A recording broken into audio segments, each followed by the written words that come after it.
episode, whatever you want to call it, but it feels to me like a mission to do this, to come stand in front of the camera, open the camera, and just talk to you guys.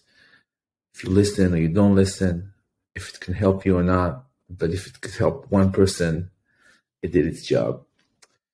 So in continuation to yesterday, we spoke about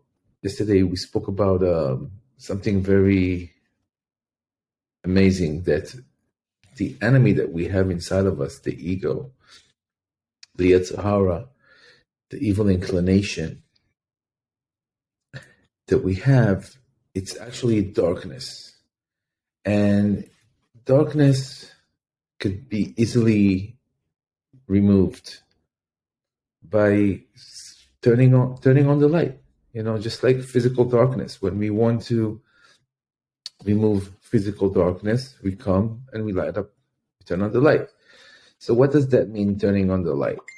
It's easier said than done. It's easier said than done. I mean, it's easy to diminish the ego and the evil inclination, because once darkness is shining, I mean, once there is light. Hold on, I'm just going to put this on do not disturb, so we don't have any disturb while I'm doing this. Okay, so anyways, the Elter Rebbe, the Balatanya, who wrote the book of the Tanya, he is talking about a war. He's talking about a war, and the reason why he's talking about a war, because he says that the body that we have, which is the physical body, needs a lot of motivation. It needs a lot of work to be able to get out there and do all the things we were supposed to do our missions, to go and be productive and, do all the things that we want to do.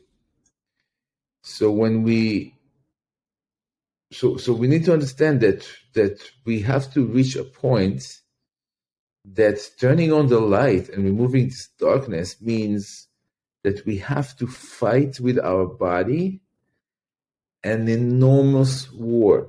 It's a war that it's what can I tell you? It's probably the most important war that we have, to get out of our comfort zone and to do the things we're supposed to do, to meditate, to be grateful, to count our blessings, to be givers, to think about other people, to see, to ask ourselves constantly, what can I do? Who needs me? I mean, if there is anything that I can fulfill, if there is any, each day at a time, but each day has its unique characteristics, and each day has in it a power to really do something. There is a purpose to each day. There is a purpose to each hour. There is a purpose to each moment. And every time we are being lazy and being in our comfort zone and letting the evil inclination take over, or the ego take over, then what happened? We put ourselves in the center. We become the most important thing. That means that we can't really help anybody now at this point. And this is not where we want to be, because this is what actually leads a lot of people to eventually be in a very bad situation. Okay, so for us to really live more, we have to understand that there is a war, and there is a great value for us waging war against this, all those attributes that we have that are putting us in place and like preventing us from like moving. like literally. Like you can see some people that are just sitting there and just they don't move. They don't move. It's not even healthy to stay at the same place at the same time. Every hour you at least need to get up and stretch and move your legs and shake your body and let the juices flow. You can't just stay in the same place. And nevertheless, to actually go out there and think about how you can really use the time in the right way. Study, open something, read something, learn something. Even if you like the internet, you like YouTube, there is so much good stuff on YouTube that you can listen to and grow from listening to it. There is amazing people. There is amazing subject. It doesn't always have to be just like entertainment and wasting time. It could actually be a time that you spend enriching yourself, gaining knowledge, improving your skills. So when you're done watching, you can actually go and do something about it. So the Alter Rebbe is talking about that the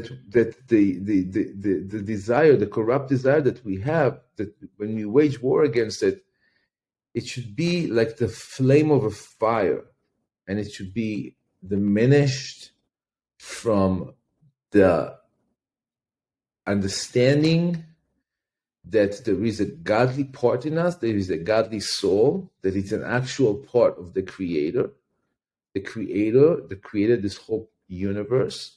And we should have some kind of an awe to this part, because the war is, what is that war? The war, we are fighting for our godliness. We are fighting for our godly spark, for our soul.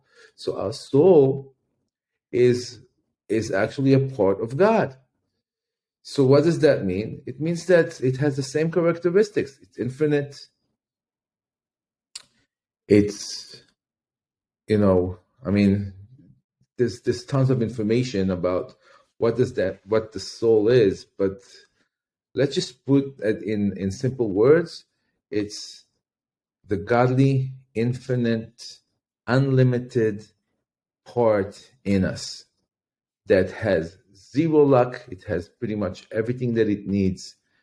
That part is just here to help our body reach its full potential. And our body is something physical that needs a lot of encouragement, and there is a lot of war. There's a war that needs to wage against this corrupt desires that just, corrupt attributes. It just wants us to sit down, don't worry, everything is okay. So everything that we do, so he's saying that everything that we do, let's just say you're learning, you should learn even more than you usually learn. Try to break the pattern of the lazy body and give it a war. So if you, let's just say you are doing intermediate fasting, or you are trying to eat better, then if you usually eat in the morning, let's just say at 9 a.m. or 10 a.m., try to eat 2 hours later. I know, yeah, it's a little bit, you stretching it. It's maybe not going to be as comfortable, but it's part of the war. You raging against your animal part, against your evil inclination. And what you're doing, you are turning your godliness into the more dominant part in your life. You're letting your godly soul dominate your life and dominate your body and dominate your thoughts, speech, and action, which are the garments of your soul. So he continues here and he says, that if we don't really wage war, and we are just like, just leave it like that, we're just like, oh, whatever, I don't need to fight, I don't need to be better, whatever. Some people just don't care. It's really sad, it's unfortunate. But it says that when you let your evil inclination dominate, what happens? You become dominant by, you're dominated by evil. It's really sad, and you become that. You become somebody whose desire, that he has is for himself alone. That means that he's in the center of everything. It's all about him. So when you're in the center, this is when you're gonna people that constantly put themselves in the center, they usually have a lot of mental issues. A lot of mental issues that they can't get over. Depression, anger, jealousy, all those negative emotions, they will attack you. There is a wisdom about this, that it's not here in the Tanya, but it's something. It's like having a pit.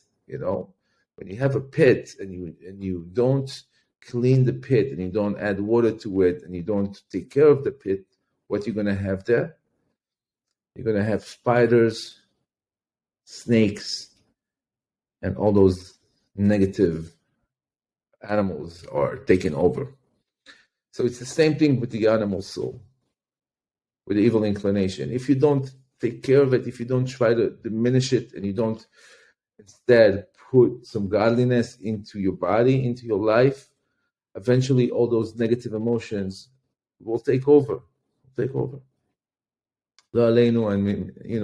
may not happen to any of us and to any of the listeners, because this is not the reason why we're here, and the reason why I'm doing this, I'm recording this, and you're listening to this, is that we give it a real fight. We'll give it a war. We're not going to let this thing take the best of us.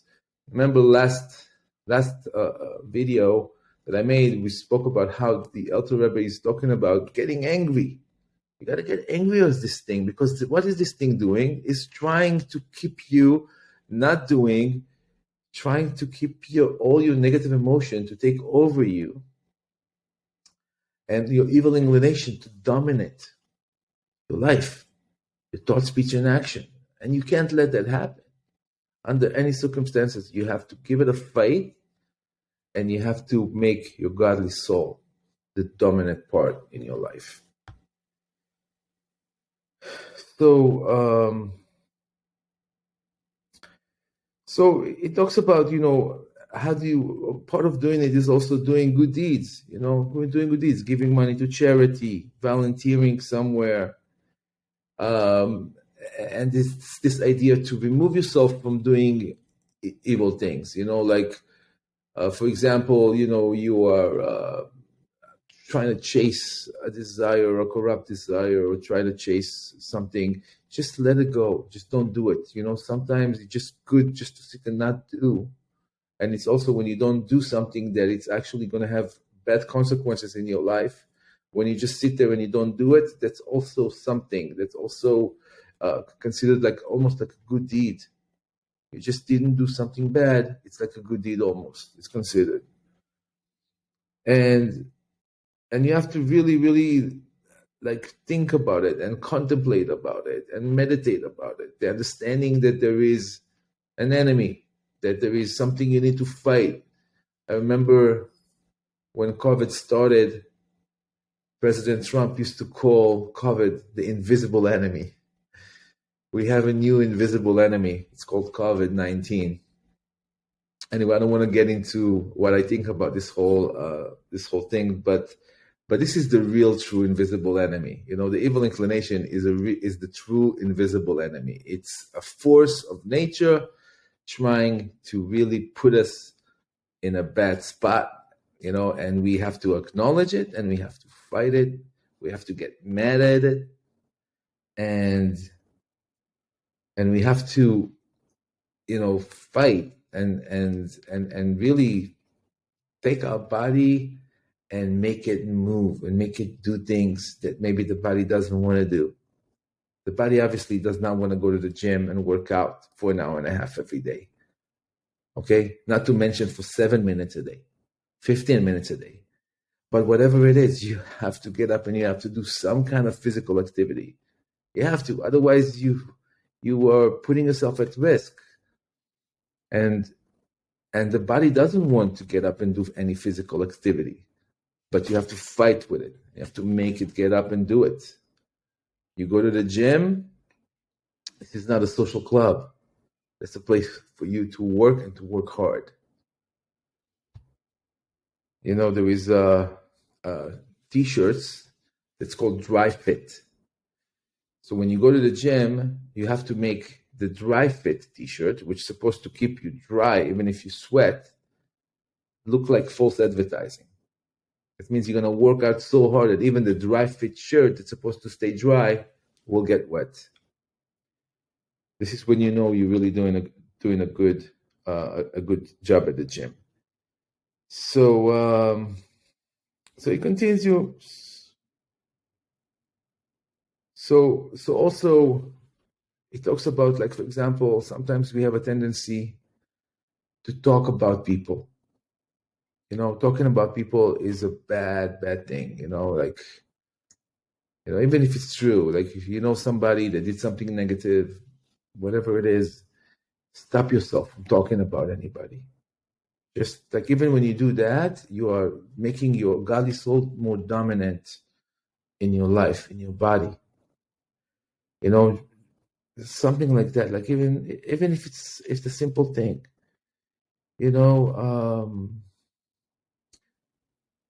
especially when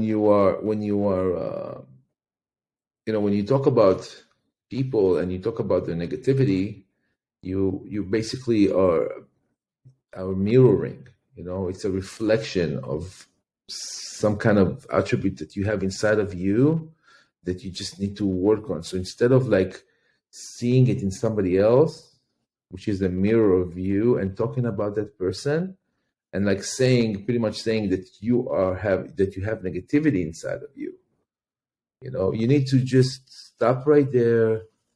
Don't talk about another person. Don't talk about their negativity. Just, talk about ideas, talk about things that are actually helping you and the person you talk to grow and move forward. Talking about people keeps everybody in a very, low state of mind. And also,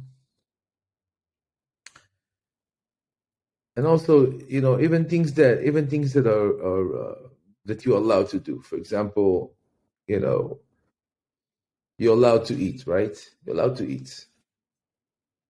But, when you indulge too much, it's already pretty much letting your animal soul kind of become a little bit stronger. So even when you eat, which is okay, you eating, try to, also have that in mind that, I want my godly soul to dominate. My godly soul probably doesn't need to eat that much food, or maybe it needs to eat a healthier food. No, not too much sugar, etc., etc. But you're getting the point. It's the war that he's talking about. It's not like, oh, I'm going to get a sword and I'm going to start fighting.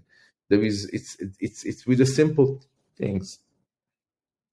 From eating, drinking, talking, having a conversation with someone.